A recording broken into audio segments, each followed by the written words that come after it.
Well, good afternoon, everyone. Good afternoon.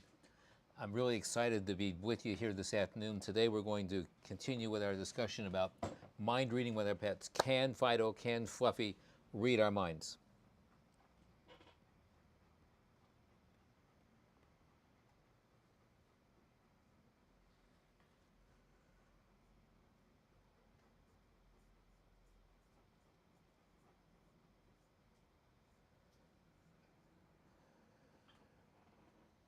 Do you believe your pet can read your mind?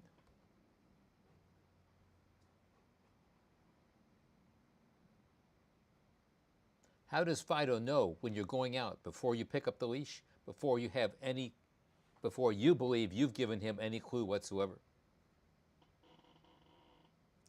How does my cat know that I'm going to take him out to the office? I tiptoe upstairs, carry her somewhere hidden, and he's already in the closet, hiding under the bed somewhere else. I haven't told him I'm coming. I've hidden my day planner. He has no clue whatsoever as far as I'm concerned, yet he knows when I walk in the room that he needs to be invisible. I think that's remarkable, and I think that's a remarkable sixth sense that he certainly possesses. So can our pets really read our minds? I'm going to tell you unequivocally, yes, they know much more about what we're thinking and about what we're doing and about what the people around us are thinking and doing, much more so than we ever will.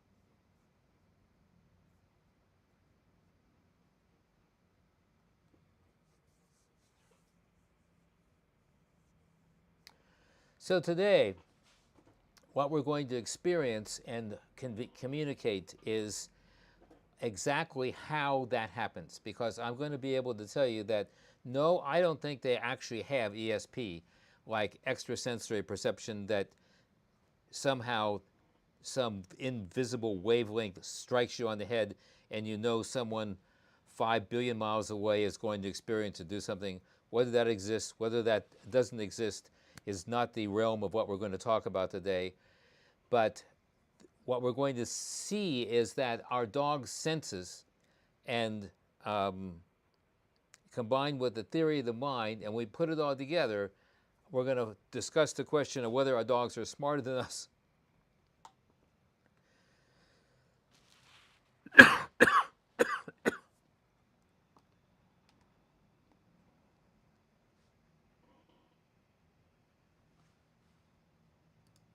Let me check and see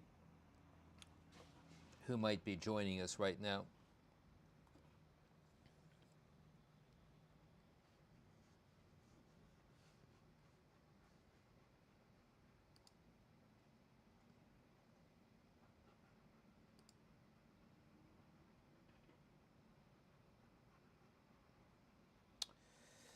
Okay, well, I lost visual contact with.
Okay, here we are.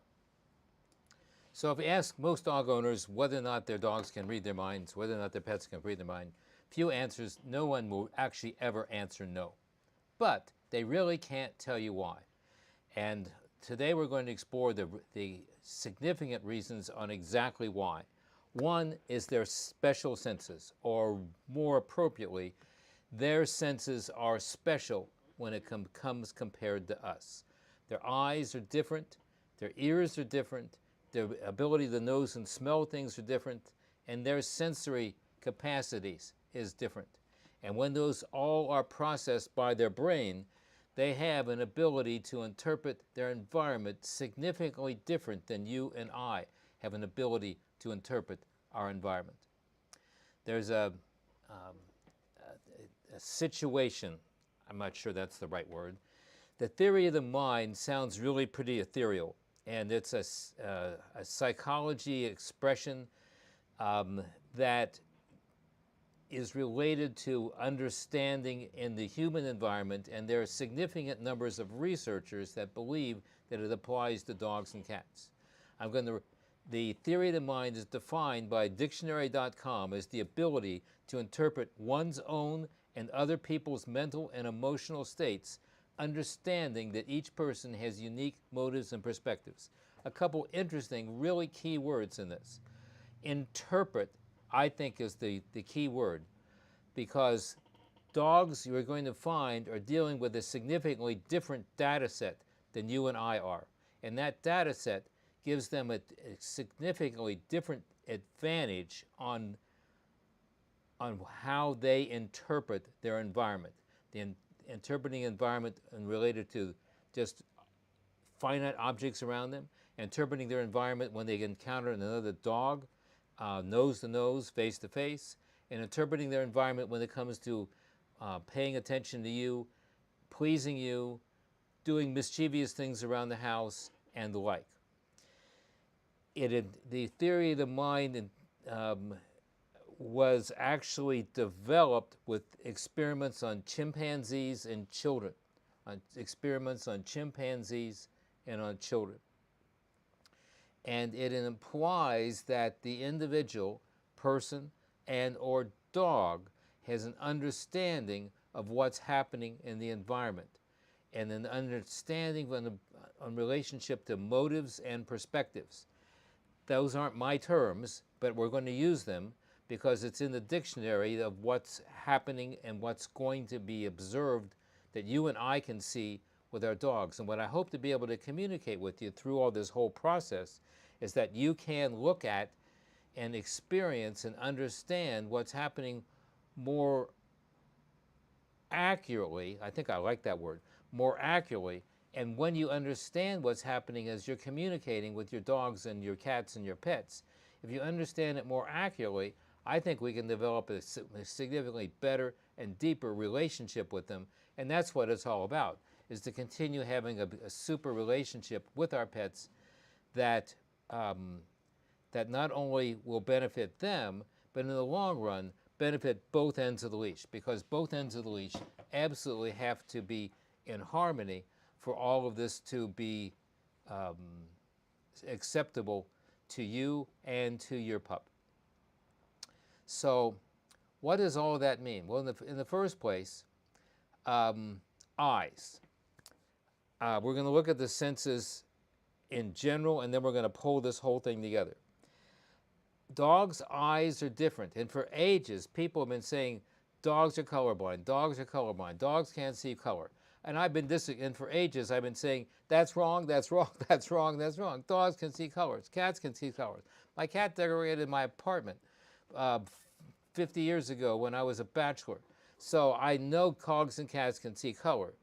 What we now know, there's two sensors in the brain, in the back of the retina, right?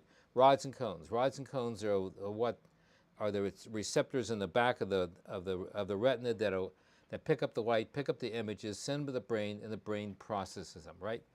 Well, the difference between dogs and cats is that rods, cones.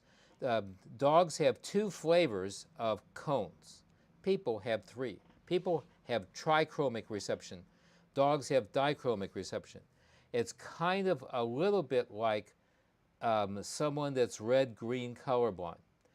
Um, Take home is that dogs don't interpret the color red and orange well, and they can it can be kind of lost in the background. So when you go to the market and you find bright red toys, I would throw it back on the shelf. You need something other than bright red or bright orange. Those are made for you. They're not made by any company that has any sense about what the dog is going to like. That's that's free for listening here today. No red toys. So the second thing is dogs have the ability to process that in a spectrum that's faster than people, and so their distance vision is significantly better than your distance vision, and that I think is a take home. They can process and see motion better and more clearly than you. Not so much still objects, but when you point to something, or you like in your training you have hand signals, they can see those hand signals significantly more accurately than you think. And so you can take advantage of that by exaggerating a hand signal and the like. The second area is hearing. Dogs have a hearing capacity up to about 50,000 hertz. I think people are somewhere, 10,000 hertz is where a dog whistle's at. So, and dog whistles are in general invisible to your ears and mine. So their ability to hear sounds and sound ranges are astronomically bigger than yours and mine. So if the room's quiet and Fido picks up his head and he's interested and he's worried about something that's real and not imaginary. Thunder and lightning can make sounds distance away that he can hear the different variations of and you can't. Automobiles can make their own special type sounds. My dog knows when my vehicles come on the property. We used to go to dog shows, and the conjure, when he was showing, would go with the handler ahead of time, and he would know when my old rickety truck got on the showgrounds blocks away from where he was parked on the campus of the show. He could hear my vehicle miles away without anybody telling him that it was me. I thought that was really kind of unbelievable. With hearing, there are discernible variations in both breeds and individuals. 3 Bernese Mountain Dogs, which are sitting at my feet from time to time, one of them is going to have better hearing than the others. And certain breeds are well documented at having better hearing than others. Labradors are the top of the list. Miniature pinschers and schnauzers down towards the bottom. What does that mean? Not a whole lot, but if your dog doesn't hear that well, maybe you need to think about giving him remedial lessons. So that was just a joke. So a lot of if you get into a contest with your friends, my dog hears better than your dog, and he's got a Labrador and you don't, I would probably change subjects. 6-8-30. 6-8-30. Anybody want to guess what anatomically those 3 numbers mean? The ear, the canine ear,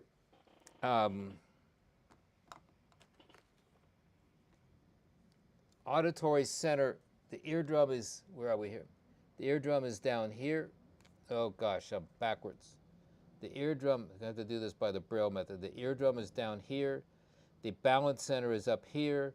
The cochlea with hearing occurs in here with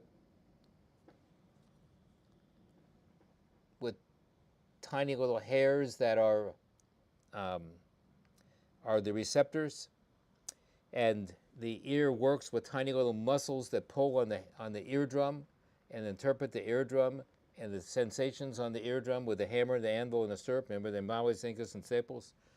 The 6 refers to the number of muscles in the human ear. We have 6 muscles that that respond to the tympanic membrane sensation and transmit that information. The canine has 18, roughly 3 times you and I. Guess what the 30 represents? The feline, the cat, has 30 muscles that interpret that, almost twice that of the dog, and 2 times 6 is 8, 2 times 3, 3 6 is 3, 2 times 3 times 2 is 6, 6 times more powerful than you and I. So amazingly enough, when you tiptoe across the room and you open the refrigerator 2 doors away, yes, the cat can hear you open it up and come flying across the room and try to get their Friskies treats. So don't be surprised when you think they're reading your mind. They're not reading your mind. They're listening to the refrigerator door, and they've got that tuned. So the mechanisms of the 6th sense are seeing differently and in some respects more accurately, hearing significantly more sounds. They're going to use their eyes to pick up body language. They're going to use their ears to interpret voice tones and sounds. They're going to assimilate habits of what you do on a various basis, which you have totally forgotten what you're going to do. And there are various pheromones that are in the environment. Pheromones are smells from chemicals that your body or your cat's body or your dog's body or your horse's or your parrot's body produces. And they're produced specifically under certain circumstances. And the pheromones can be detected by the cat and or the dog's nose. The detection process is really, really, really interesting because in experiments, they've determined that dogs can detect lying or trickery. Dogs can detect meanness or uncomfortableness. If you take a person and he tries to open a jar or a can or something, and he's got somebody standing next to him, and you got the subject dog watching this whole process, and the subject next to him is pretty neutral and doesn't. The subject next to him is very neutral and is just kind of standing there as an observer. That's one episode. If the person next to him is generally helpful and helps him open the bottle or the jar, whatever it is, and those 2 people go to give the dog a treat, the dog, believe it or not, differentiates between the mean person that wasn't helping the person and the person that was helpful, and is much more likely to take the treat from the person that was helpful than from the mean person that wasn't helping him. The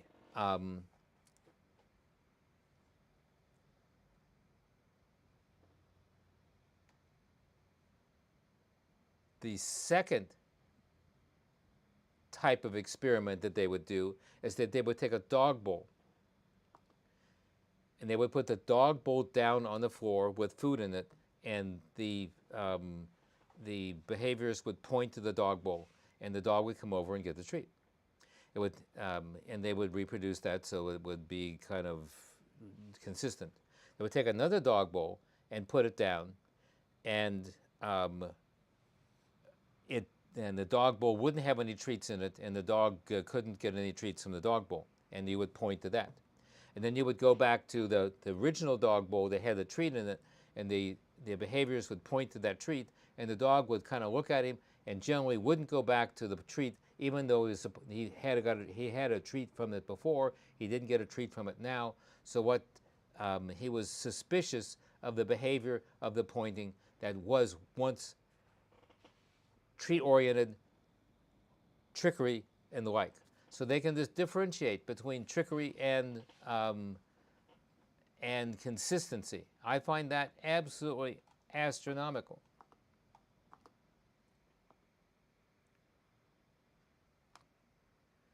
So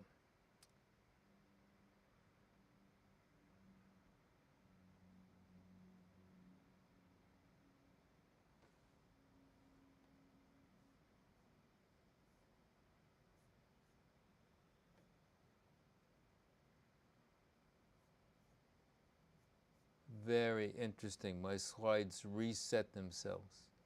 So we're going to have to deal with that, no problem. Smell.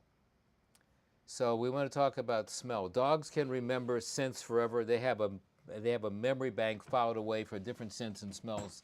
They can remember your scent and your smell forever. And they associate it in the following ways. They associate the smell or the scent with the emotion that smell or scent was associated with. In other words, if they're really happy with that association, they'll behave appropriately. If they were unhappy with that association, they won't react or smell or behave in a happy type fashion. If you go away or the dog moves and comes back or something like that, they are going to remember their owners no matter what, and that's all done from scent. And that scent memory bank is forever. It's been estimated that the canine scent and nose is roughly 10,000 to 100,000 times more sensitive than your nose. I find that I'm going to say yes, I acutely believe that it's astronomically bigger, but how you can measure 10,000 versus 100,000, I have absolutely no idea. But I just respect all these people that are trying to I just respect all these people that are trying to help us with this data and understanding our wonderful canine companions. So,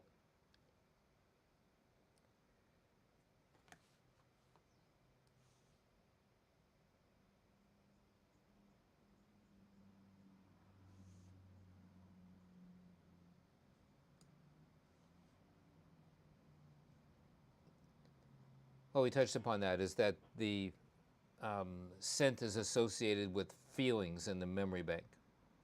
And it's a very similar place in the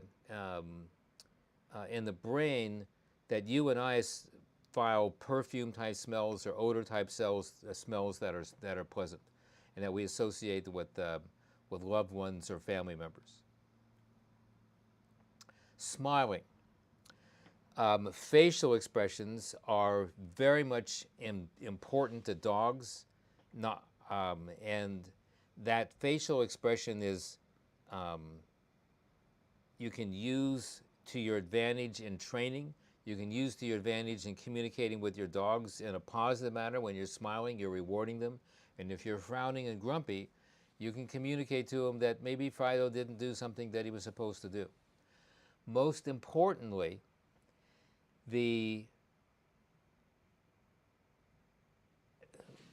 kind of a spoiler alert of what we're going to get into in a second, but this is very appropriate right now. If dogs respond to and record and behave appropriately, the consistency. What I mean by that is if your voice tone and your body posture and your facial posture and your smiling all say thumbs up, good boy, and you're smiling at them, that's one thing. If you say good boy, but you're smiling at them, that's going to be a mixed motion, and they're not going to respond appropriately. I think a really interesting example that I get consistently over time is that clients will ask me, they've got a dog or a cat, and they've got a new partner that they're trying to integrate into their lives. And that individual is not liked by the dog or the cat. And they say, Dr. B, you've got to help me get them to like Fred or Sally or whoever it is that's when they want to integrate into their life. And there's some things that you can do and the like. But I often wonder, and I'm not able to share this 100% with every client because I don't know them that perfectly well, but I often wonder if they're not communicating some type of negative signal about that person. Maybe they're not 100% comfortable with the new relationship. Maybe they're nervous about the relationship. Maybe they're nervous about something else. Or maybe that person is giving off some vibrations that are not consistent with his happy voice. His body posture might be inconsistent. He might be sitting there kind of grumpy.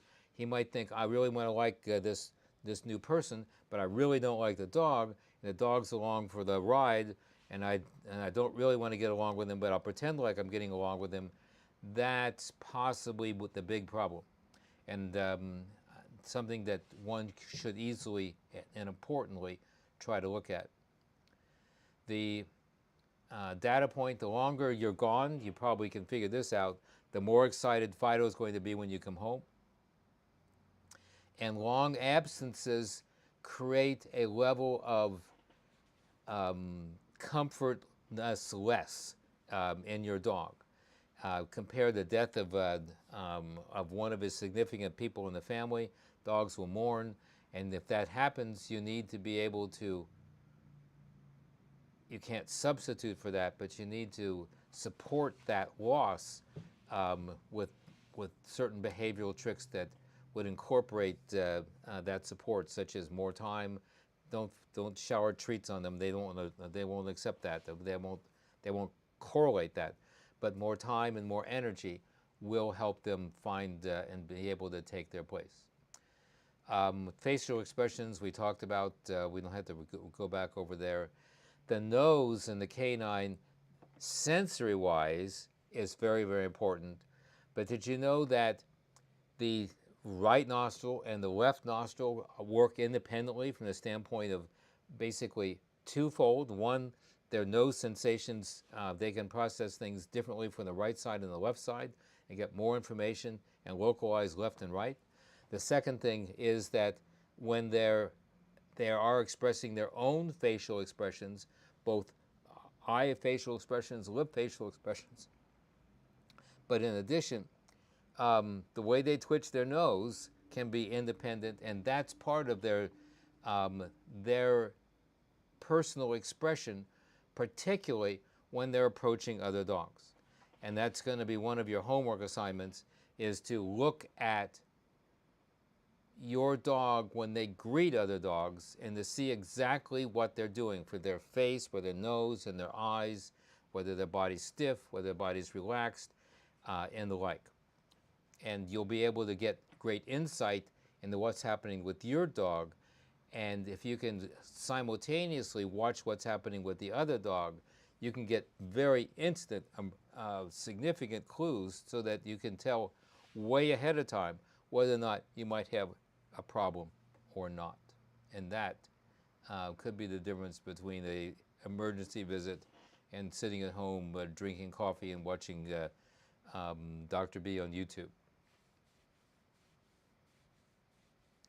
So they talk about dogs being able to smell fear, and I think that's 100% true. But I think fear is communicated potentially in more than just smell. We've talked about the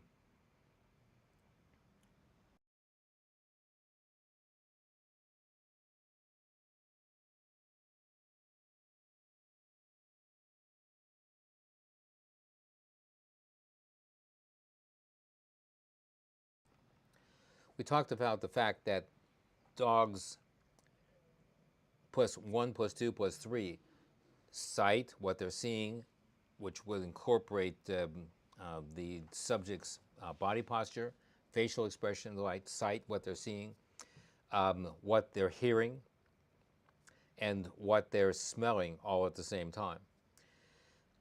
We know that individuals, when they're afraid, will emit certain pheromones, both through their sweat glands, to their body, generally through their pores, and those pheromones are going to be picked up by Fido very acutely and very from significantly far distances, and that is part of the whole mechanism where dogs truly can sense fear.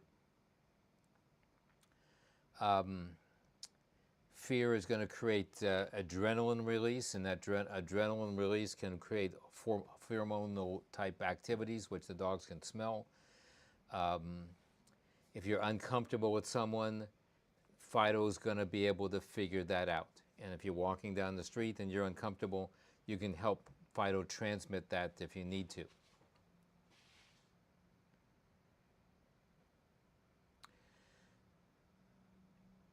A lot of experiments on whether dogs can anticipate nasty events. The conclusion is yes, but I want to talk more specifically about bites, because in my profession you end up with fights and bites and people getting bit and a whole bunch of things.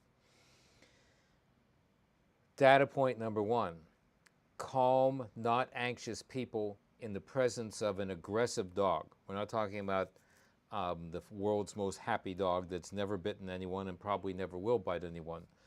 But in the presence of a potentially aggressive dog, if the individual is calm and not anxious and very neutral, the possibility of getting bit is less than 1/3.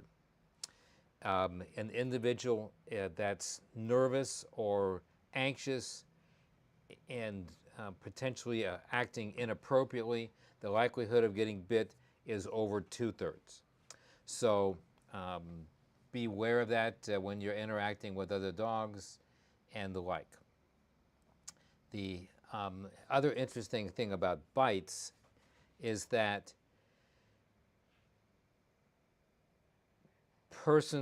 individuals that are bitten by a dog have like a threefold risk of being bit a second or a third or an additional time. And so that kind of dovetails with the statistics that it's more likely that that individual is radiating some type of aura. I don't like aura, but radiating some type of either through body posture, through facial expressions, through pheromones and body and sweating and perspiration, that type of activity, or probably more likely some combination thereof, where they're going to be getting to encountered. We had an individual that worked for us for my wife for 18 years, and she had been bitten as a child. What is that going to do? Memories, anxiety whenever they see another dog. And what's that going to do? It's going to create it's going to increase her risk probably into that greater than 66% category. And she was working in a house with a flock of Bernese Mountain Dogs. And she never really was 100% comfortable with 100% of the dogs. And she tried to put on a good face and the like, but there was a couple dogs that she never really wanted to be that involved with. We certainly respected that, and I could see that, but that intrinsic fear of that one bite as a child lasted forever. And I think that's a really important data point for us as caretakers of our dogs, is to make sure that no one ever gets bit, number one, and caretakers of our families, is that children at an early age need to be educated on how to meet and greet or stay away from until they're old enough to meet and greet appropriately, and to have a positive experience continually. And to teach them to be afraid is not in anybody's best interest. I can remember I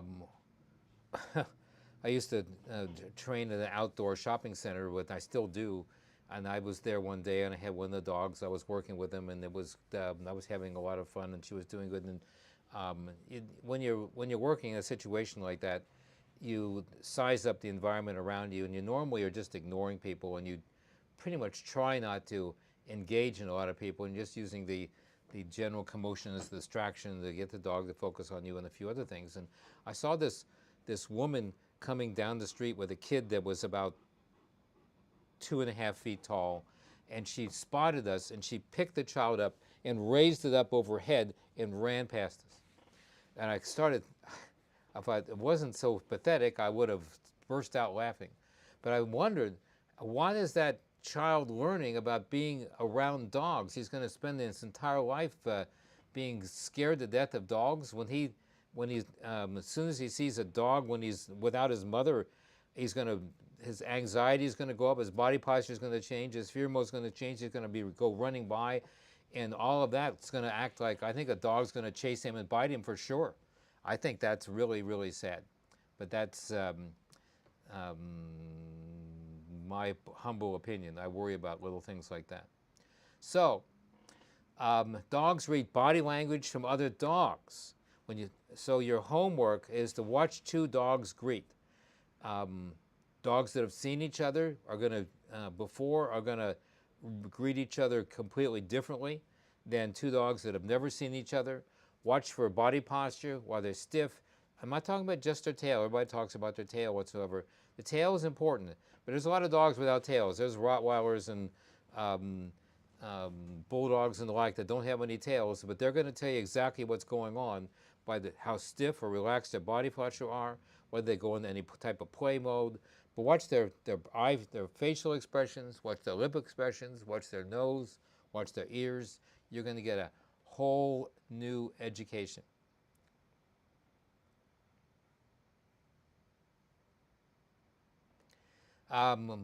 Shouldn't say minor, but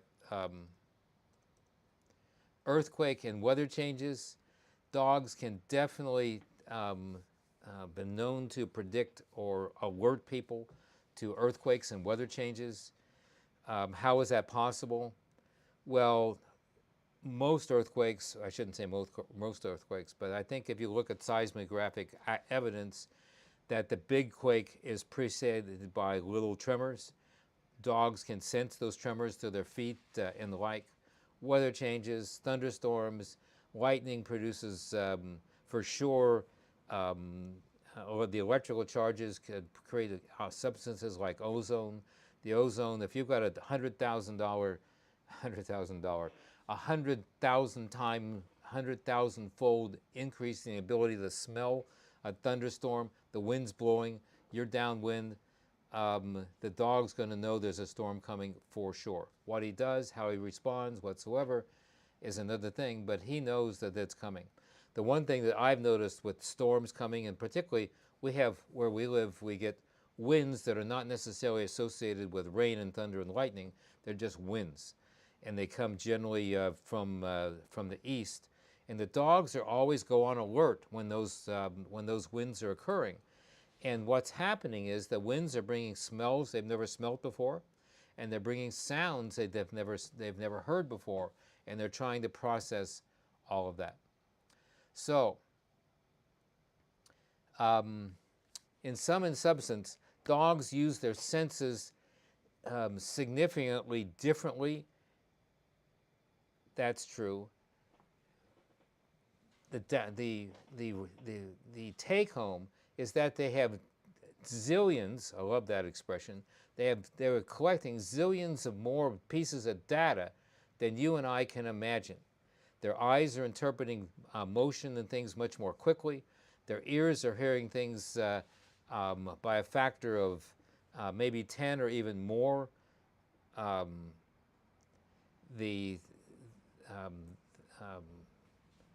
Their smell is astronomically sucking in all of this information. The ears were at 100,000 times. So dogs use their senses. Their eyes are bringing. Got myself tongue twisted. Their eyes are bringing in motion data and the like. their ears are bringing in astronomically more information than you and I can imagine. Their nose is bringing in and recording all of these smells. They're getting vibrations from the sound, and they're processing, if they're talking about people and the like, or other dogs, their body posture, and their brain is, I'm not going to say their brain is smarter than your brain, because you can multiply 2 times 2 and get whatever. You can go to an Einstein class and learn about the theory of relativity and talk about all kinds of ethereal things. But the dog can process these data points significantly better, and they have more data to deal with. So yes, they can read our minds. And with that, we'll turn it over to some questions. And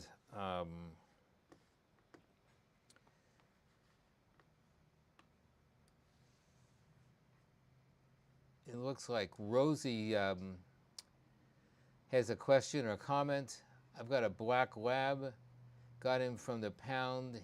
He's the best service dog in the world. He knows when I need my medicine.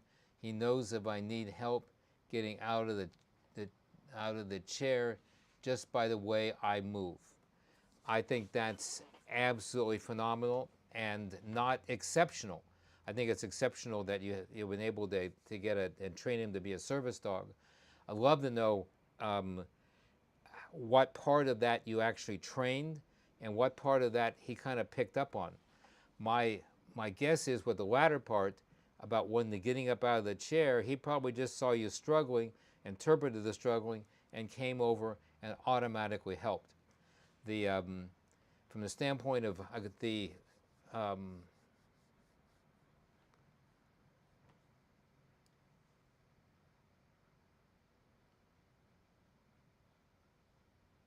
he knows when you need your medication.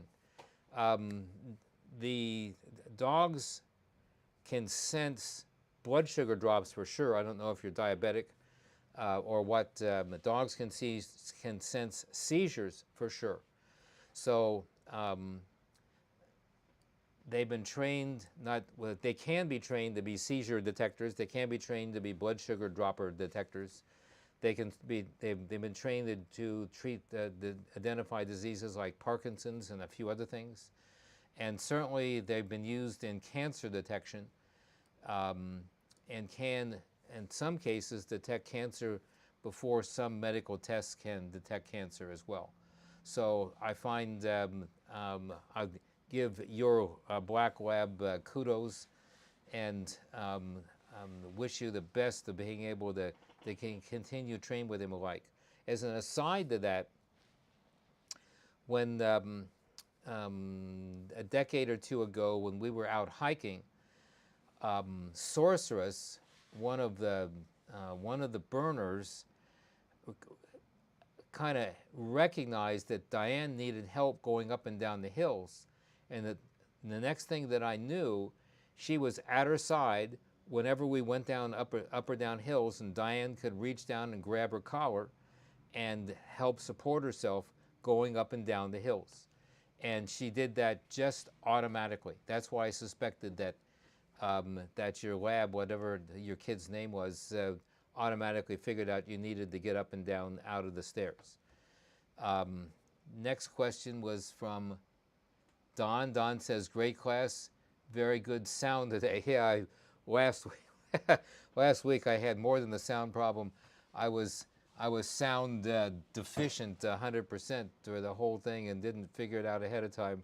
That was one of the reasons I had this big blurb in the beginning, I think, because I couldn't see my sound volume thing, and I had it was behind one of the windows, and I needed to find it before I went on and ended up making the same mistake twice. So thank you for telling me my sound was good, and I appreciate your comment about the class. Thank you very much for joining us here today.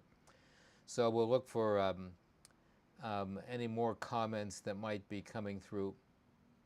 Along the lines with the medical detection, I think anything that has a reproducible smell, I'm going out on a limb here, but anything that has a reproducible smell can probably be trained to a dog to detect.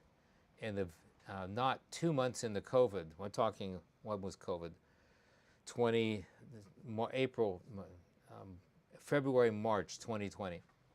By May, there were people that had COVID detecting dogs that they were experimenting with use in airports to detect people that might have be at risk for infecting flights. That was before obviously the test kits that we had available preceded that by probably 9 months or more. I don't think they're in use because of the crisis is over and the other testing is around, but they were able to implement that pretty quickly, and I was really, really impressed by that. Other things that the security people use them for narcotics and things like that, for sure. They detect fruit. As you know, the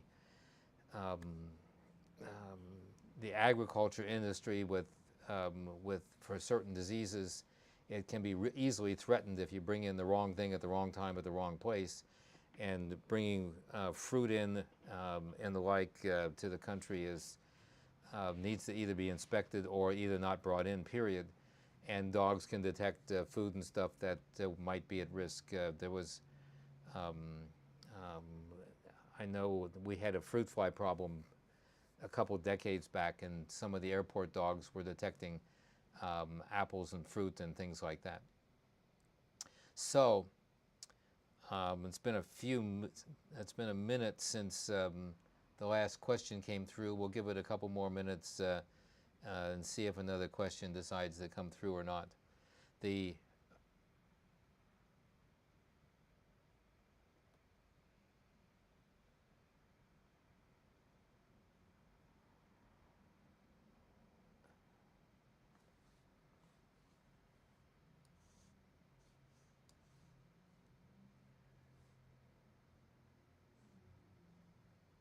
I find it really interesting that the more I work with my own dogs, the more I learn about what they can learn. And certainly in the process of what they do learn and what they don't learn from time to time. In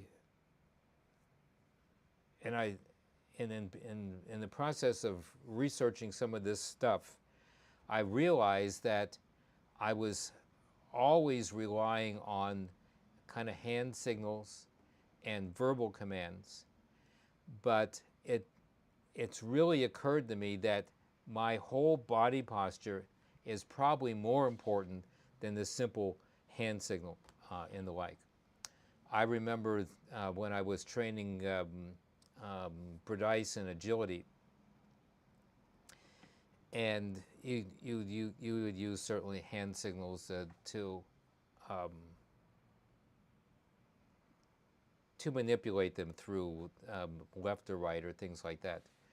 But in the very early stages, I learned that when I ran down the course, I was kind of running down the course willy-nilly. I was watching the dog, watching this and watching that. And my hand, I took a video of myself, my hands were my body motion was just all kinds of over the place. In the early stages, guess what? The dog had no idea what I was doing or what he was supposed to do. And when I kind of, my instructor one time told me to run the course with my hands folded and to use my shoulders and leaning to direct the dog, cold and without any practice whatsoever, he paid a lot more attention. And so the take home from that is, number one, all of this was distracting. He couldn't understand what was going on because it was all nonsense and very distracting. And when the distractions left, my intention, moving left or right or forward or the like, was easily transmitted to him. So If there are no other questions, we're going to call this a wrap. Thank you all for joining me here today. I can't wait until we meet again next week. Tentatively, these are going to be 4 o'clock on Wednesday, and I hope you can join us again. Thanks very much.